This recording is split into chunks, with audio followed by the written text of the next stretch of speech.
राम से किस काम की आशा लेकर असुर सुंदरी के कोमल चरण इस कुटिया तक आए हैं? प्रथम दर्शन से ही मेरा मन तुम में आसक्त हो गया है। तुम्हारी रूप यौवन से आकर्षित होकर खिंची चली आई हूँ। पति की भावना रखकर प्रेम अर्पण करने आई हूँ। मुझे अपनी भार्या के रूप में स्वीकार करो। किंतु मैं एक पत्नी व्रत ले चुका हूं, और फिर तुम जैसी स्त्री सौत का साथ कैसे सहन करेगी? तुम दोनों भाई मेरे प्रेम प्रस्ताव को ठुकरा रहे हो, केवल एक शूद्र स्त्री के कारण। इसका तो मैं नामो निशान मिटा दूंगी। तुम्हारे सामने इसे अभी खा जाऊंगी।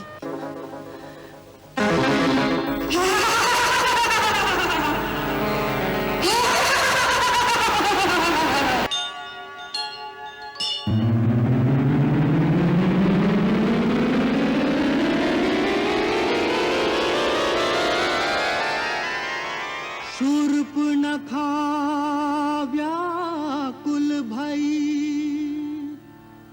खो बैठी चित चैन। राम रूप को देख के चकाचौंध भय नैन। कामातुर लोलुप नारी भई अंध गई मत मारी, भई अंध गई मत मारी। कामातुर लोलुप नारी फैलाने लगी निज माया, इच्छाकृत रूप बनाया, इच्छाकृत रूप बनाया। फैलाने लगी निज माया। अंबर से भू पर गिरी लगा काम का बाण। झुलस उठी कामाग्नि में बस में रहे न प्राण।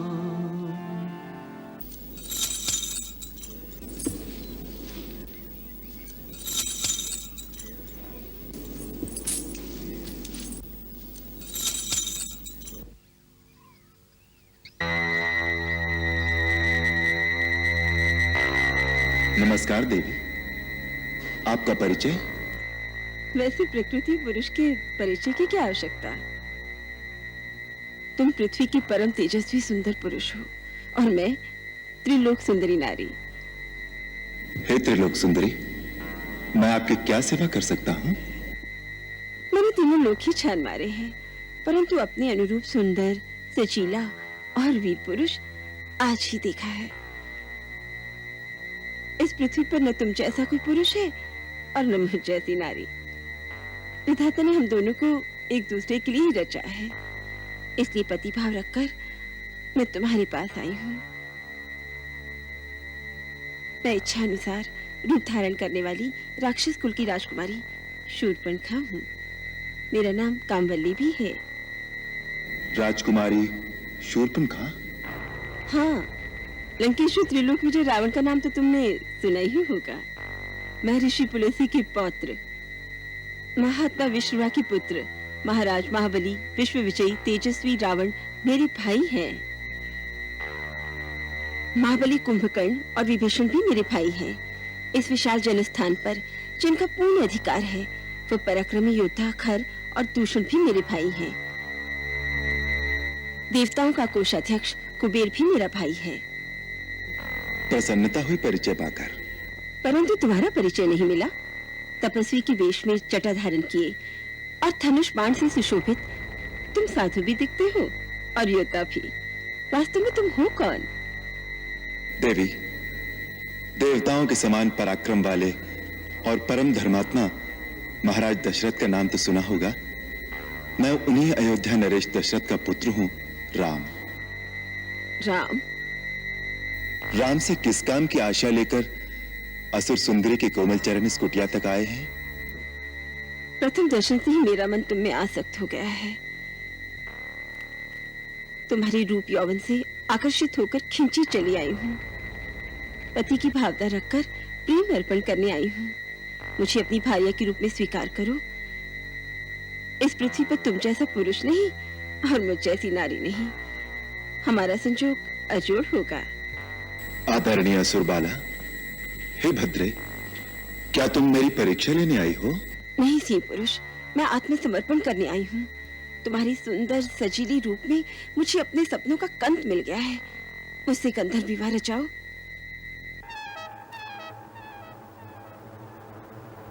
मैं विवाहित हूं। ये मेरी परिणीता धर्मपत्नी सीता है।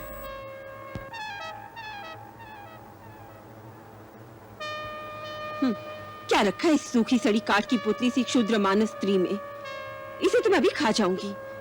उसके बाद तुम दंडक वन के राजा बनना और मैं तुम्हारी प्राण प्यारी रानी। हाँ, यदि तुम्हें इस पर दया आती हो तो ये भी पड़ी रहेगी हमारी दासी बनकर। हमारे वन प्रदेश में एक नहीं अनेक विवाह रचा सकते हैं। किंतु मैं एक पत्नी व्रत ले चुका हूं, और फिर तुम जैसी स्त्री साउथ का साथ कैसे सहन करेगी?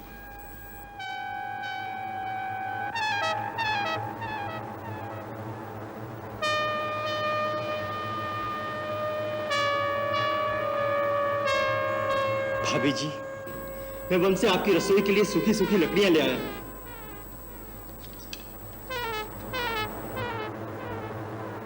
ये कौन है तुम्हारी ही जैसा सुंदर और सजीला? ये मेरा छोटा भाई लक्ष्मण है। अकेला है? हाँ, वन में तो अकेला ही है। तो ठीक है, मैं इसके सन्मुख विवाह का प्रस्ताव रखूंगी। तुम स्वच्छंद विचरण करने वाली नारी ठहरी, तुम्हें मनमानी करने से कौन रोक सकता है? प्रयत्न करके देखो।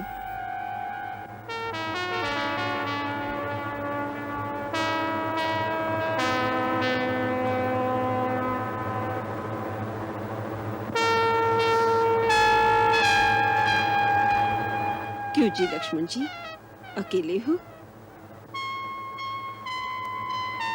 कहिए, आपको क्या कष्ट है? कष्ट नहीं, मैं तुम्हारे लिए सुख और आनंद का प्रस्ताव लेकर आई हूँ। अभी तो आप भैया से कुछ याचना कर रही थी। उस भाग्य ने मेरी बात का मोल ही नहीं जाना। कहता है मेरी स्त्री साथ है। छोड़ो उसे, मैं हर तरह तुम्हारे योग्य हूँ, तुम मेरे योग्य हो। मेरा परिणय प्रस्ताव स्वीकार करो। भद्रे, स्वामी को छोड़कर सेवक के पास क्यों चली आई?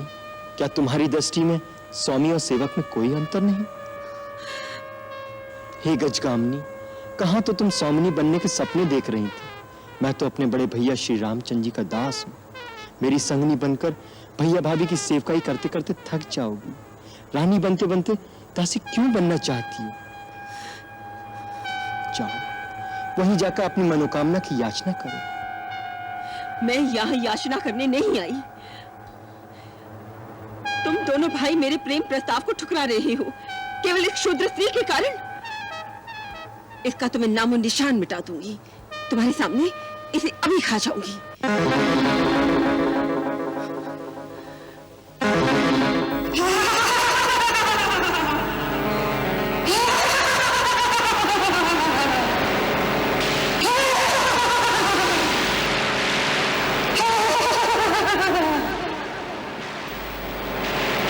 लक्ष्मण, इस कमल ककड़ी को चबाकर खा जाऊंगी। तब तक तुम मेरे साथ विवाह करोगे?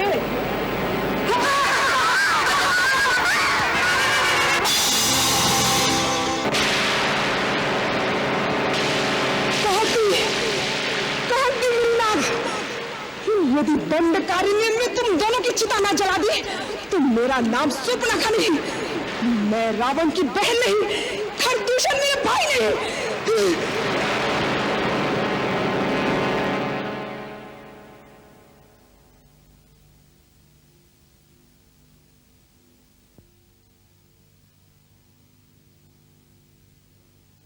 बेचारी अबला। भला कहो भैया। फिर भी अच्छा नहीं हुआ। बुरा क्या हुआ? स्त्री थी। दुराचारणी दुष्टा थी। महर्षि विश्वामित्र ने भी ताल का वध का आदेश देते समय यही कहा था। ऐसी दुष्टा नारी का वध करने में कोई दोष नहीं, हमने तो केवल उसकी नाक काटी है। एक लज्जाहीन स्त्री जब कामातुर हो जाए तो उससे भयानक और कोई नहीं होता।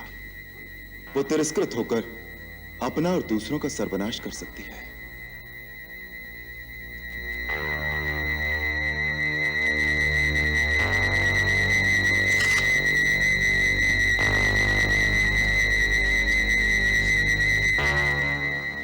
शूर्पणखा इसका बदला लेने अवश्य आएगी, हमें सचेत रहना चाहिए।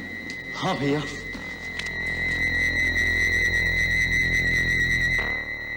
मंगल भवन अमंगल हारी।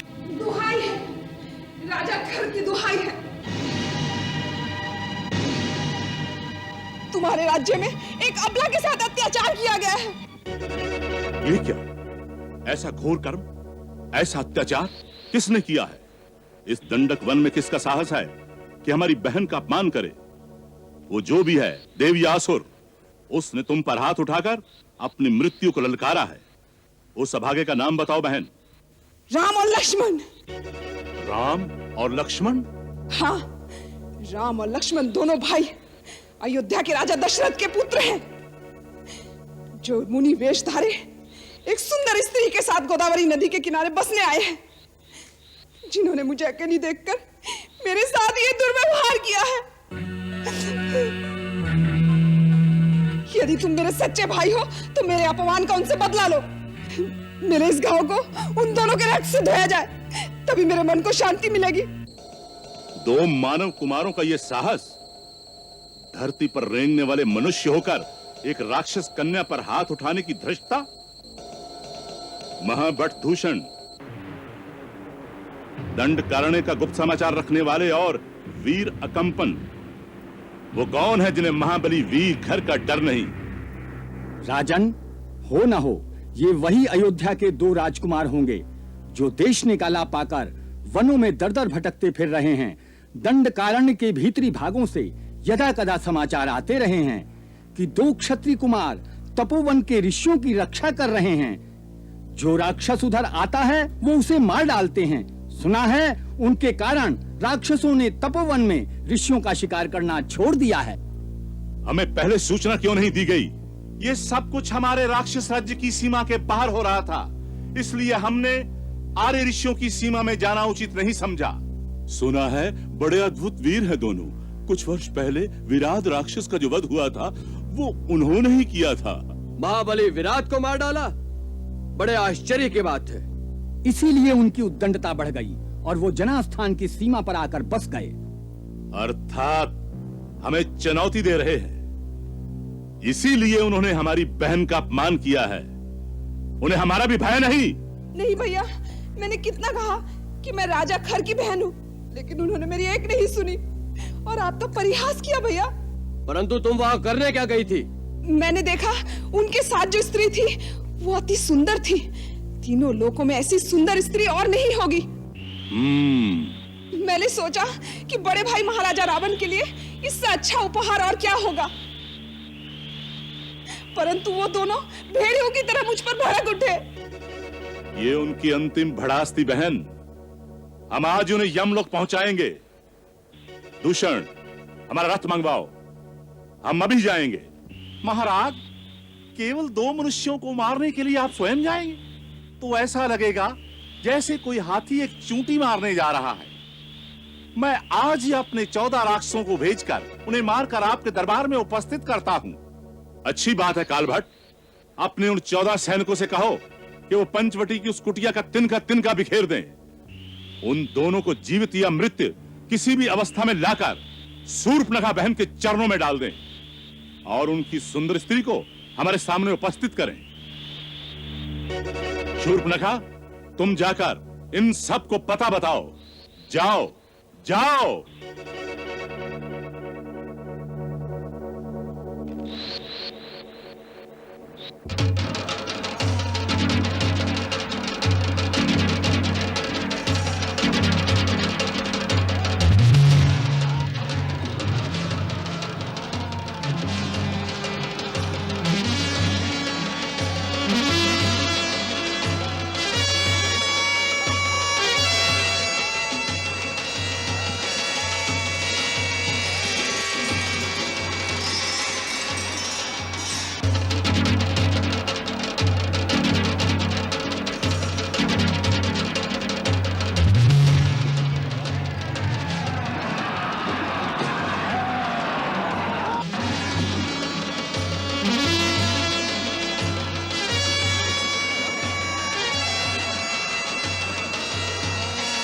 अनुमान ठीक निकला।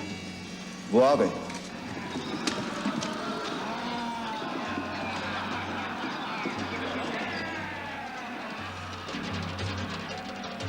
जनस्थान के राजा श्रीमान खर ने तुम्हें दंड देने के लिए हमें भेजा है और ये आज्ञा दी है कि जो सुंदर स्त्री तुम्हारे साथ आई है उसे उनकी सेवा में उपस्थित किया जाए। जी। तुम यदि उनकी शरण में चले जाओ तो हो सकता है तुम्हें दया करके छोड़ दे। अति उत्तम।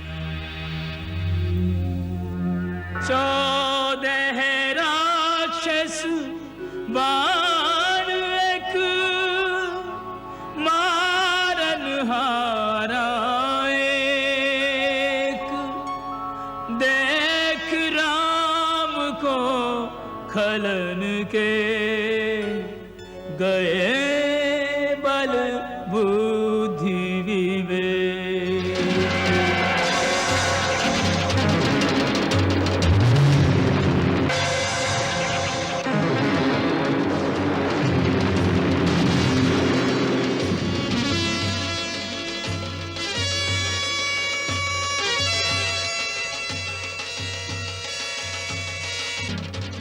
क्या कहा? एक ही बाण से हमारे 14 योद्धाओं को मार डाला। हाँ भाई, उसने एक ही बाण ऐसा चलाया कि एक ही क्षण में 14 के 14 मस्तक धड़ से अलग हो गए। लगता है उसने भी थोड़ी बहुत मायावी विद्या सीख ली है। हमें स्वयं चलना पड़ेगा।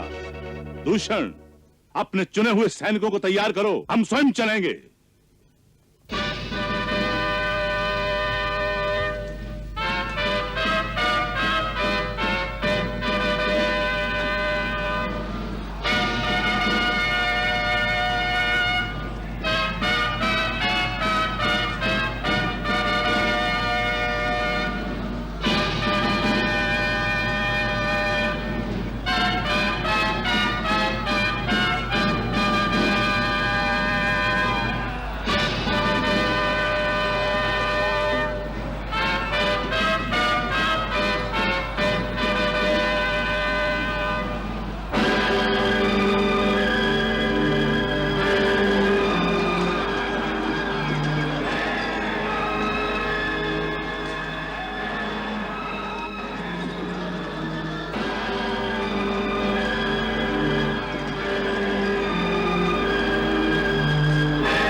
लक्ष्मण, लगता है खरदूषण अब स्वयं सेना लेकर आए हैं। मैं अकेला ही जाकर उनको रास्ते में रोकता हूं, तुम यहीं ठहरो। भैया, मैं भी साथ आता हूँ। नहीं लक्ष्मण, हम दोनों यदि चले जाएंगे तो वो क्रूर राक्षसी सीता को अकेली पाकर आक्रमण कर देगी। तुम यहीं सजग रहकर सीता की रक्षा करो, मैं अकेले ही उनसे निपट लूंगा। मेरी चिंता मत करो। मुझे आपकी चिंता नहीं भैया, मैं तो ये कह रहा था उनसे मैं अकेला ही निपट सकता हूँ। अवश्य निपट सकते हो, परंतु इस समय तुम यहीं ठहरो।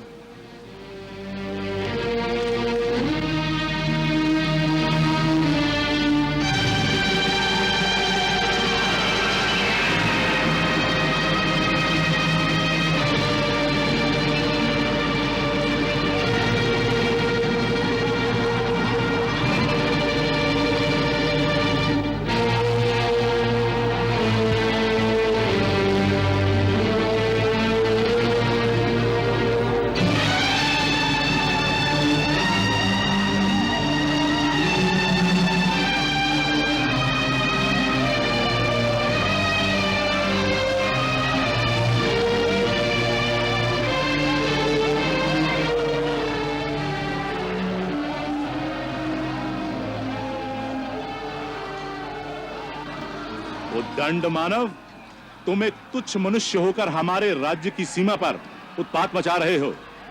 हम तुम्हें प्राण दंड देने आए हैं। ये धनुष बाण वहीं धरती पर रख दो और आगे बढ़कर अपने आप को हमारे हवाले कर दो। अभिमानी राक्षस, ये धनुष बाण हमने ऋषियों की आज्ञा से उठाया है, जिन्हें तुम्हारे राक्षस अकारण ही मार डालते हैं। अब ये बाण तुम्हारा और तुम्हारी सेना का संहार करके ही तुणीर में वापस जाएगा। हम डरकर शत्रु को एक बार भाग जाने का अवसर अवश्य देते हैं, क्योंकि रण में पेट दिखाकर भागते हुए शत्रु पर हम प्रहार नहीं करते। जो प्राण बचाना चाहो तो अभी समय है। मुझे तुम्हारी मूर्खता पर हंसी आती है। अकेले ही मेरी सेना का और मेरा सामना एक साथ करना चाहते हो? मैं तुम पर दया करके अब तक चुप था, परंतु तुम दया के पात्र नहीं हो। दूषण, अपनी सेना को आज्ञा दो कि इसे जाकर घेर ले। जो आज्ञा। राम, ये सब मायावी और कपट युद्ध करने वाले हैं। इन्हीं के शस्त्र से इनका उत्तर दो।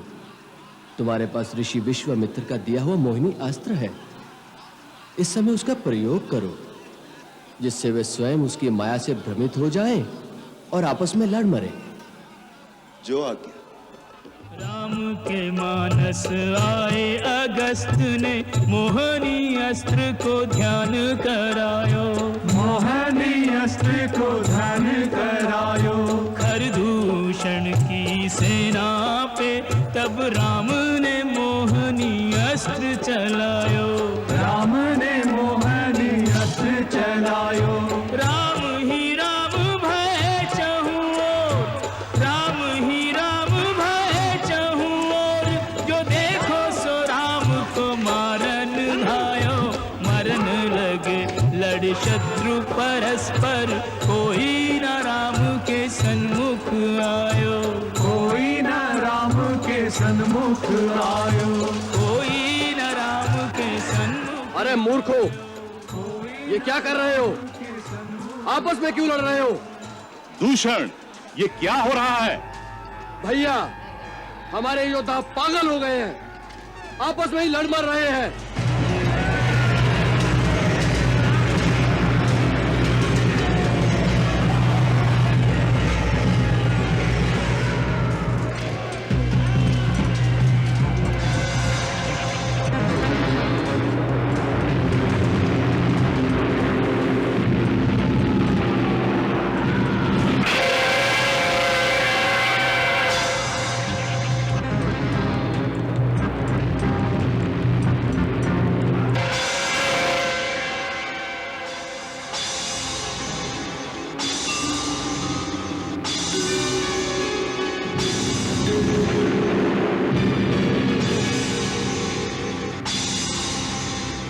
ये राम भी कोई मायावी है।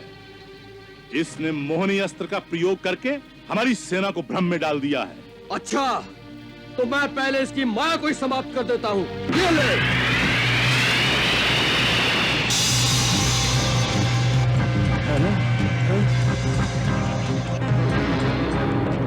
अच्छा, तो बच इससे।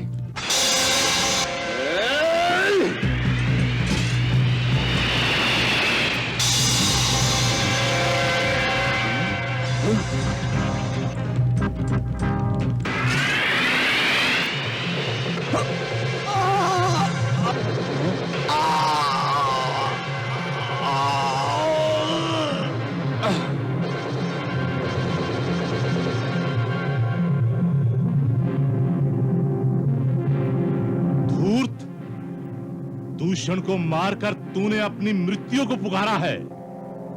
कहीं से थोड़ी सी हमारी विद्या सीख आया है? तू अपने आप को बड़ा मायावी समझता है। ठहर जा, मैं तुझे दिखाता हूं अपनी माया का प्रभाव।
तुम धन्य हो राम।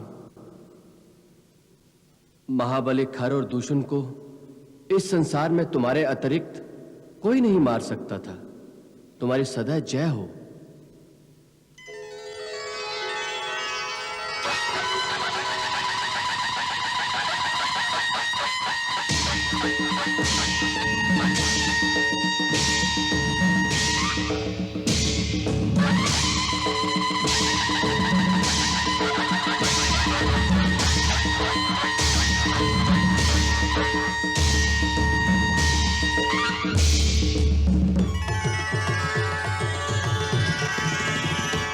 अभिनंदन अभिनंदन अभिनंदन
शिव ही सुनायो।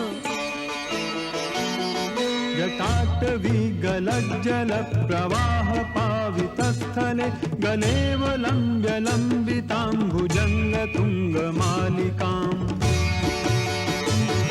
डमड्डमड्डमड्डमन्निनादवड्डमर्वयं चकार चण्ड ताण्डवं तनोतु नः शिवः शिवम्। ॐ नमः शिवाय।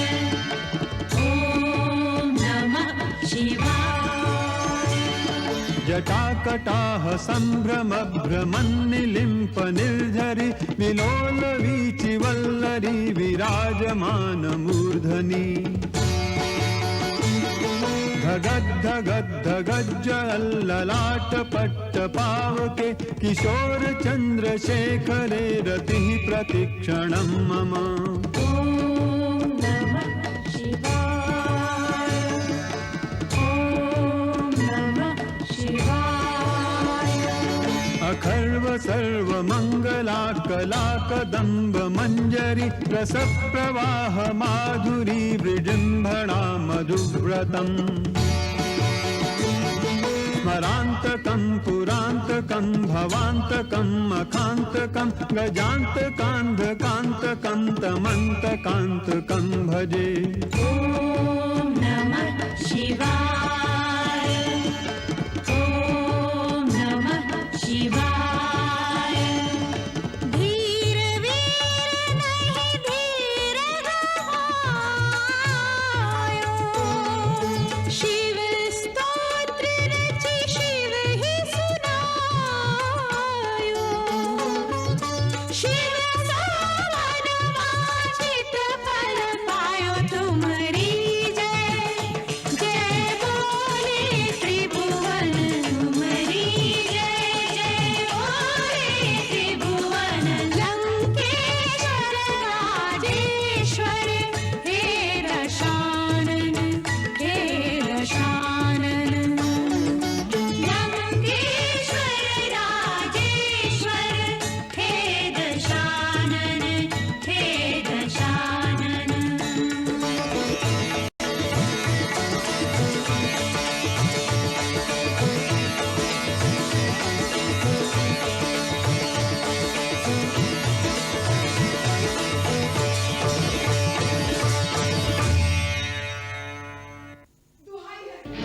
दुहाई है लंकेश्वर महाराजा रावण की दुहाई है। मुझ पर अत्याचार किया गया है महाराज। लंकेश्वर महाराजा रावण की दुहाई है। क्या हुआ शूर्पणखा?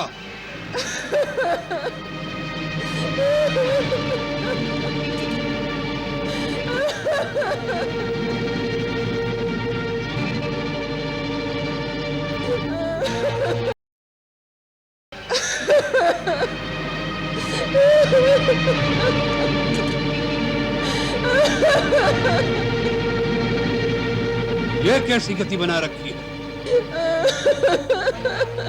तुम्हारी नाक पर ये घाव कैसा? ये घाव नहीं है, तलवार से प्रहार किया गया है। क्या? तलवार से प्रहार? हाँ भैया, ये शूर्पणखा की नाक नहीं कटी है, ये लंकेश्वर महाराजा रावण की नाक काटी गई है। आप यहाँ राग रंग में भूले बैठे हैं कि शत्रु ने आपकी सीमा पर आक्रमण करके आपकी अग्रिम छावनी को विध्वंस कर दिया है। छावनी को विध्वंस कर दिया है? तो जनस्थान में बैठे खरदूषण क्या कर रहे हैं? खरदूषण युद्ध में मारे गए हैं।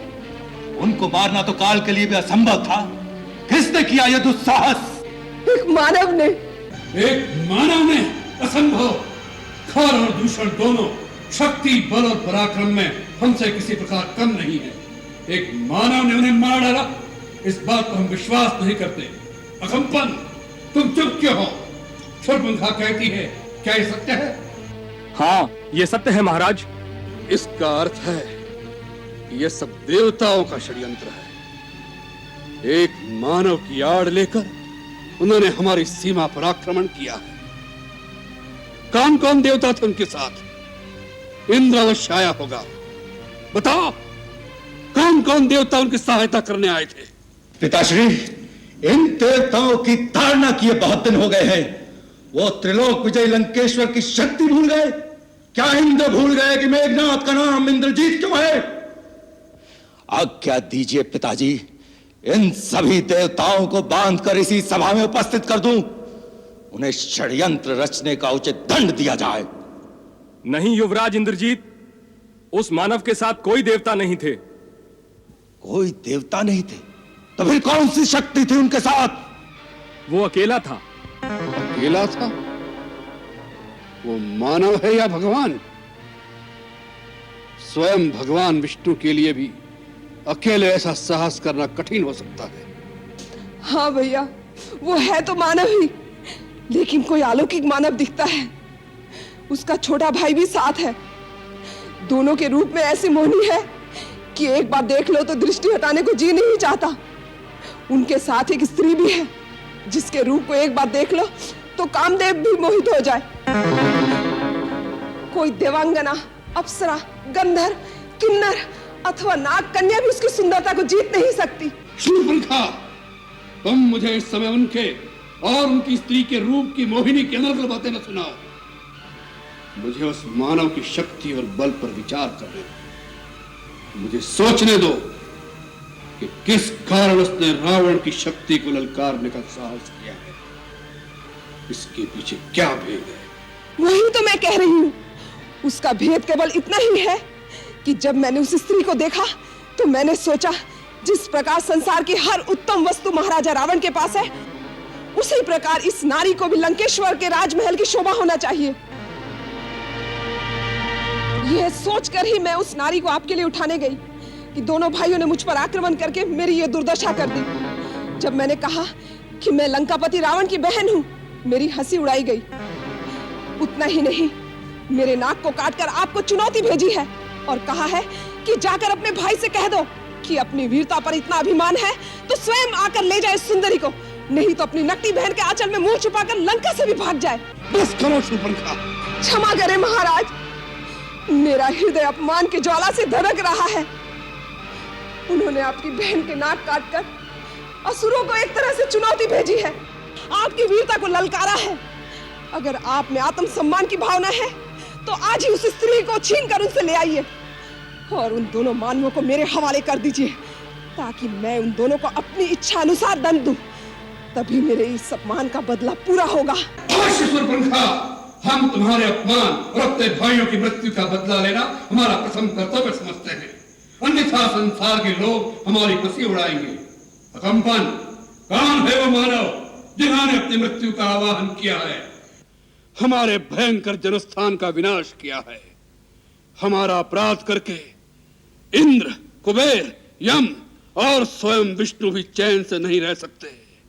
जो रावण काल का भी काल है, अग्नि को भी भस्म कर सकता है, मौत को भी मार डालने की शक्ति रखता है, उसके रास्ते में आने का साहस किसने किया और क्यों किया? महाबली लंकेश्वर, वो कौशल देश के राजा दशरथ के पुत्र हैं राम और लक्ष्मण। वे बड़े ही यशस्वी और तेजस्वी दिखाई देते हैं। उनके बल और पराक्रम की कोई तुलना नहीं है। सारे संसार के धनुर्धारियों में वो सर्वश्रेष्ठ माने जाते हैं। उन्हें दिव्य अस्त्रों के प्रयोग का भी पूर्ण ज्ञान है। ऐसा लगता है कि समस्त ऋषियों और समस्त देवताओं के द्वारा सिद्ध किए हुए दिव्यास्त्रों पर उनका पूर्ण अधिकार है। वो युद्ध कौशल में भी प्रवीण हैं। इसी कारण युद्ध के दौरान अकेले राम के ही हाथों परमवीर खर और दूषण वीर गति को प्राप्त हुए। उन्हें माया की विद्या भी पूरी तरह आती है। इसी कारण हमारे राक्षस सैनिक भय से व्याकुल होकर जिस जिस ओर भी जाते हैं, वहां वहां वो श्री राम को अपने सामने खड़ा हुआ पाते हैं। उनके मोहनी अस्त्रों की माया से हमारे राक्षस सैनिक एक दूसरे को राम समझकर आपस में ही लड़ लड़ कर मर गए। वो इतने वीर हैं तो उनकी वृत्ति धर्म विरुद्ध नहीं हो सकती। फिर उन्होंने बिना कारण हमारे जनस्थान पर आक्रमण करके उसका विनाश क्यों किया? महामना, उन्होंने आक्रमण नहीं किया। आक्रमण तो हमारी सेना ने उन पर किया था।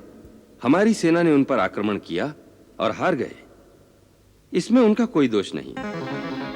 और इससे पहले उन्होंने हमारा कोई अपराध भी नहीं किया था। लगता है उन पर आक्रमण करना अनुचित था। विभीषण जी, आप इस बात पर भी ध्यान दें। पिछले कई वर्षों से इन दोनों राजकुमारों ने दंडकारण्य में ऋषियों और मुनियों की रक्षा का उत्तरदायित्व अपने ऊपर ले लिया था। इनका आश्चर्य पाकर ऋषि और मुनि वनों में निर्भय होकर विचरने लग गए हैं। उनकी करनी ऐसी जान पड़ती है जैसे ये पृथ्वी को राक्षसों से रहित कर देंगे। उन्होंने विराट जैसे बहुत से बलवान राक्षसों को भी मार डाला है, जो अपने आहार की खोज में तपोवन में जाकर ऋषियों मुनियों का भक्षण करके जीते थे। इस दोष के लिए वो अवश्य ही दंड के भागी हैं। खरदूषण ने उन पे आक्रमण करके उचित ही किया था। ये केवल आवेश की बात है युवराज इंद्रजीत। बुद्धि का तर्क इसके विपरीत होगा। सबसे पहली बात तो ये कि उन्होंने अपनी सीमा के अंदर अपनी प्रजा की रक्षा की थी, जिसका उन्हें पूर्ण अधिकार था। दूसरे, जिनके शौर्य का बखान हम पहले से सुनते आ रहे थे, उनके बलाबल की पूरी जांच किए बिना हमारे सेनापति खर और दूषण ने केवल एक स्त्री के भड़काने पर धावा बोलकर अपनी सेना का सारा नाश कर दिया। इससे बड़ी भूल और क्या हो सकती है? विभीषण भाई, तुम हाथों में चूड़ियां पहनकर बैठ जाओ और फिर तर्क करो। ऐसे किसी की बहन की ऐसी दुर्गति हो जाए और वो नीति और अनीति की बात सोचे, ऐसी संस्कृति किसी वीर जाति की कदाचित नहीं हो सकती। अंधी वीरता किसी काम की नहीं होती। अंत में नीति और धर्म की ही विजय होती है। विभीषण, वीर पुरुष अपनी आन और शान के साथ जीता है। वह तुम्हारी तरह इस भय से आशंकित नहीं रहता कि कहीं ऐसा ना हो जाए, वैसा ना हो जाए। हमारी राक्षस जाति सबसे उत्तम है। किसी मानव को उस उत्तम जाति पर हाथ उठाने का साहस हो, उससे पहले हम उसका हाथ काट देंगे। फिर उन्होंने तो हमारी बहन को अपमानित किया है। हम इसी समय उन पर आक्रमण करके बदला लेंगे और उनकी स्त्री को अपनी रानी बनाएंगे और उन दोनों वनवासियों की बोटी बोटी काटकर अपने राक्षसों में बांट देंगे। मेरी भूल क्षमा करें महाराज। मेरी सम्मति में आपका उन पर सीधा आक्रमण करना उचित नहीं होगा। तो मानवीय राजकुमारों से स्वयं लंकापति रावण का युद्ध करना उसकी मर्यादा के अनुकूल नहीं होगा महाराज। परंतु जब वो खर और दूषण जैसे पराक्रमियों का सेना सहित संहार कर सकते हैं, तो स्वयं रावण का जाना ही उचित होगा। महाराज, यदि आपने दो मानवों को जीत भी लिया तो इसमें आपकी क्या शान होगी? और यदि उन्होंने खरदूषण की भांति आपको किसी प्रकार की क्षति पहुंचाई तो लंकेश्वर की कीर्ति को धब्बा लग जाएगा। मेरी माने तो आप छल से उसकी स्त्री को हर लें। राम अपनी स्त्री को अत्यधिक प्रेम करता है। उसके छिन जाने पर उसके शोक में वह स्वयं ही अधमरा हो जाएगा। फिर आपका कोई भी सेवक उसकी जीवन लीला को समाप्त कर सकता है। महाराज, सेनापति अकंपन की बात विचार करने योग्य है, परंतु यह नीति विरुद्ध है। कुछ नीति विरुद्ध नहीं है। लंकेश्वर, उन उद्दंड वनवासियों ने आपकी बहन पर घात किया है, एक स्त्री पर शस्त्र प्रहार किया है। आप भी प्रतिघात कीजिए, उनकी स्त्री का मान मर्दन करके अपनी बहन का बदला लीजिए भैया। हाँ महाराज, जिस प्रकार नाक से मणि छिन जाने पर नाक तड़प तड़प कर मरता है, उसी प्रकार स्त्री के अपहरण हो जाने पर वह विरह से मरेगा, लाश से मरेगा, संताप से मरेगा। निश्चय यह सम्मति हमें विचार करने योग्य लगी है। छल से, बल से, कौशल से सीता को उससे जुदा कर दो भैया। उसका गर्भ भंग होगा, तभी मेरा कलेजा ठंडा होगा। होगा, यही होगा बहन, यही होगा। यदि उनसे युद्ध करना आपकी शान के विरुद्ध है, तो क्या चोरी करके आपकी शान बढ़ जाएगी महाराज? लंकेश्वर, मेरे परम आदरणीय ज्येष्ठ भ्राता, आप परम ज्ञानी वेदवेत्ता हैं, परम तेजोमय तपस्वी हैं, पांडित्य की पराकाष्ठा हैं, परम उच्च ब्राह्मण कुल में जन्म लेकर भी पराक्रमी क्षत्रियों के समान शौर्य की कीर्ति स्थापित की है। क्षणिक कुमति में अपनी उज्जवल कीर्ति को कलंकित न कीजिए महाराज। आपने जो शक्ति पाई है वो धर्म जनित तपस्या से पाई है। अधर्म के मार्ग पर चलकर उसे क्षीण मत कीजिए। धर्म और अधर्म का विचार शक्तिहीन करते हैं विभीषण। शक्तिशाली जो करते हैं वही धर्म है। परंतु बस, इस समय हम कोई तर्क सुनना नहीं चाहते। आप लोगों ने जो कहा उस पर हम विचार करके स्वयं उचित निर्णय लेंगे।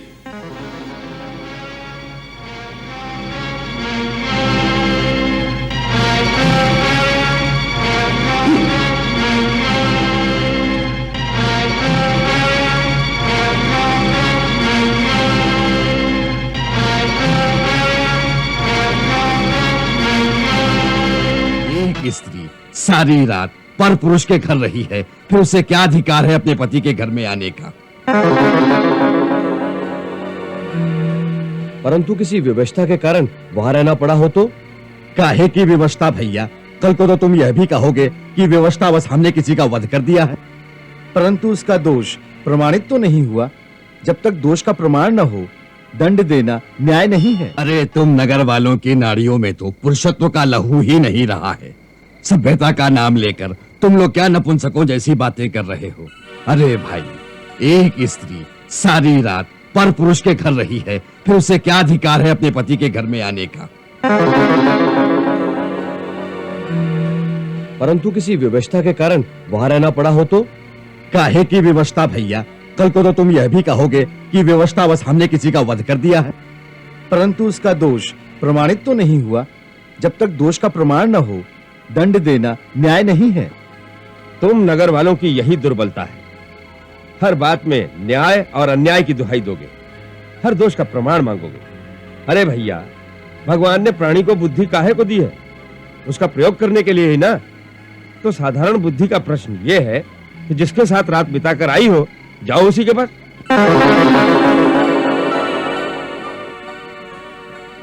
यदि वो निर्दोष हो तो भी। लेकिन वो निर्दोष है, उसका साक्षी कौन है? लेकिन वो दोषी है, इसकी साक्षी किसने दी? उसके लिए साक्षी की आवश्यकता ही कहाँ है? ये तो अंधे को भी दिखाई देता है। भैया, कई बार जो दिखता है वो सत्य नहीं होता। काका, इस बात का निर्णय इतनी आसानी से नहीं होना चाहिए। इस पर किसी का सारा जीवन निर्भर है। यदि ये मामला राजा के पास जाएगा तो बिना सोचे समझे निर्णय नहीं करेंगे। उनको दोष का प्रमाण चाहिए। अरे छोटे भैया, ये तो उसका भाग्य अच्छा था कि उस दिन उसकी पत्नी की भेंट राजा से नहीं हुई, वरना राजा ने इस मामले में न्याय की बात सोचनी ही नहीं थी। उसने तो बिना पूछे अपने सैनिक उसकी पत्नी के साथ भेज देने थे कि रखो इसे अपने पास, नहीं तो सूली पर चढ़ा दूंगा। लेकिन एक बात तुम मुझे बताओ, राजा के सैनिक उसे उसके पति के घर तक तो पहुंचा सकते थे, लेकिन क्या वो पति और पत्नी के संबंध भी स्थापित करवा सकते थे? आप ऐसा क्यों सोचते हैं? क्या राजा इतना क्रूर और अन्यायी है? नहीं, क्रूर भी नहीं, अन्याय भी नहीं। वास्तव में हमारा राजा बहुत वीर और बहुत महान है। पिता के वचन का पालन करने के लिए वो 14 वर्ष वनों में भटकता रहा। केवल वानरों और भालुओं की सहायता से उसने रावण जैसे महान पराक्रमी और उसकी पूरी सेना को यमलोक पहुंचा दिया। ऐसा वीर और महान महापुरुष इस पृथ्वी पर दूसरा नहीं हो सकता। फिर उसके लिए ऐसा क्यों कहते हो कि वो घर में सैनिक भेज देता? भैया, ये उसकी निजी निर्बलता है। कौन सी निर्बलता? उस निजी निर्बलता का नाम है सीता। सीता? हाँ, सीता। वो रावण जैसे महापापी के घर में 10 महीने रहकर आई, और हमारे राजा राम को उस स्त्री से इतना मोह है कि न उसे केवल घर में रखा, बल्कि अपने साथ सिंहासन पर भी बिठा लिया। अरे क्या आवश्यकता थी इसकी? संसार में एक से एक बढ़कर सुंदर राजकुमारियां हैं, किसी से भी विवाह कर लेता।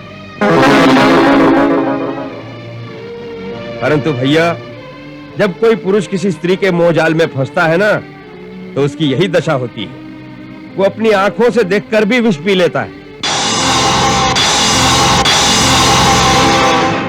अरे भाई, जब तक यह बात राजा के निजी जीवन तक रहती तो भी चल जाता, परंतु जिस दिन से सीता रानी बनी है, उस दिन से समाज में ऐसी स्त्रियों को और प्रोत्साहन मिल गया है। अब तो किसी भी स्त्री को सदाचार की कोई आवश्यकता ही नहीं रह जाएगी। हाँ भैया, यथा राजा तथा प्रजा। अब आगे आगे देखते हैं हमारे समाज में क्या क्या होता है।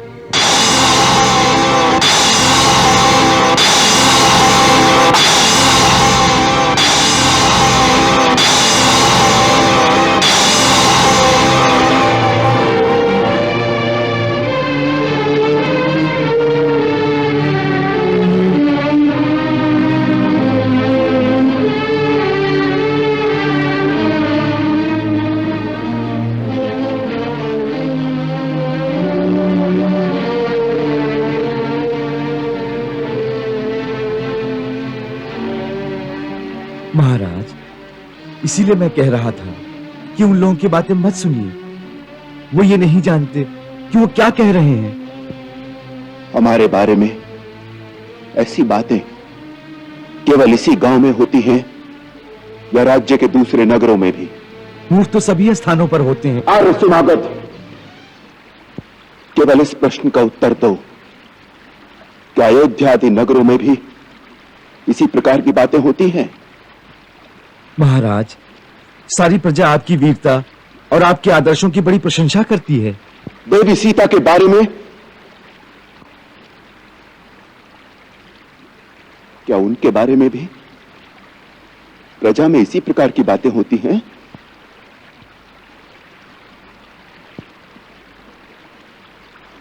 उत्तर दो। जी हाँ महाराज।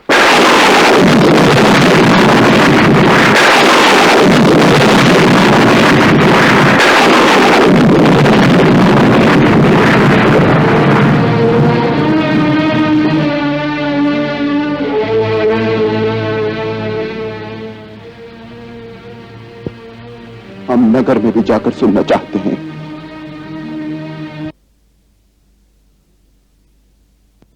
महारानी जी का आदेश है कि महाराज और महारानी किसी विशेष अनुष्ठान में व्यस्त हैं, इसलिए 2 दिन तक किसी को दर्शन नहीं होंगे।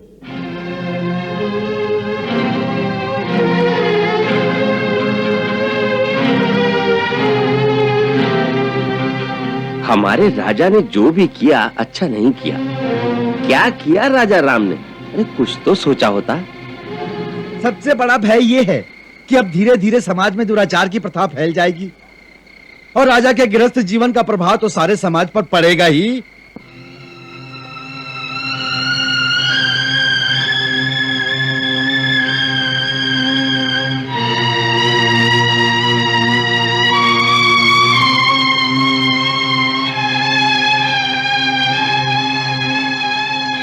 अरे भैया, आज तो एक गांव में हुआ है, कल नगर में भी यही दुराचार फैल जाएगा और सब लोग रानी का उदाहरण देंगे। अरे भैया, राम राज्य में यही कलंक तो रह जाएगा। इतना महान व्यक्ति स्त्री के मोह में कैसे विवश हो जाता है कि उसे न्याय और अन्याय का भी ध्यान नहीं रहता। उस परिस्थिति में राजा क्या करता? उस स्त्री का त्याग। बिना किसी दोष के? अरे भैया, उसे निर्दोष भी तो नहीं कहा जा सकता। एक पर पुरुष के घर में रहने का कलंक भी तो लग ही चुका है। क्योंकि वह स्त्री है, इसीलिए उसे पुरुष का हर अन्याय सहन करना पड़ेगा। केवल पुरुष की साक्षी में ही वो सच्ची या झूठी प्रमाणित होगी। केवल स्त्री होने का इतना बड़ा दंड, ये तो बहुत बड़ा अन्याय है। क्या आप लोग चाहते हैं इस अन्याय में आपका राजा आप सबका साथ दे? भाई, ये तो बड़ा अन्याय है। लंका में उसकी अग्नि परीक्षा ली गई थी, फिर भी उसका कलंक नहीं धुला। अरे अग्नि परीक्षा किसने देखी थी? वानरों ने, भालुओं ने? अयोध्या का कोई था वहां जो उसकी साक्षी दे सके? इस रीत से तो प्रत्येक गांव वाले यही कहेंगे, हमारे सामने अग्नि परीक्षा नहीं हुई। इसका अर्थ ये हुआ कि वो बेचारी हर गांव, हर नगर में बार बार अग्नि में जलाई जाए, तभी वो अग्नि परीक्षा में सफल होगी। भाई, जिसे प्रत्येक गांव और प्रत्येक नगर की रानी बनने की इच्छा हो, उसे तो यही करना पड़ेगा।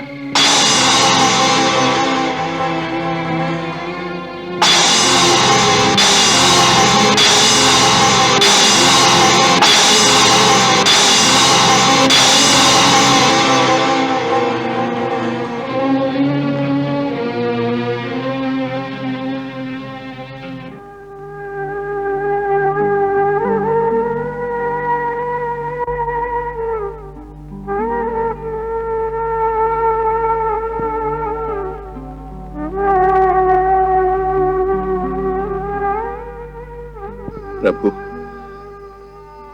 जिस प्रजा के लिए राजा अपना सब कुछ बलिदान कर देता है, क्या वो प्रजा इतनी कृतघ्न और पाषाण हृदय हो सकती है? क्या राजा का ही प्रजा के लिए उत्तरदायित्व है? प्रजा के लिए राजा के प्रति श्रद्धा या आदर का कोई विधान नहीं।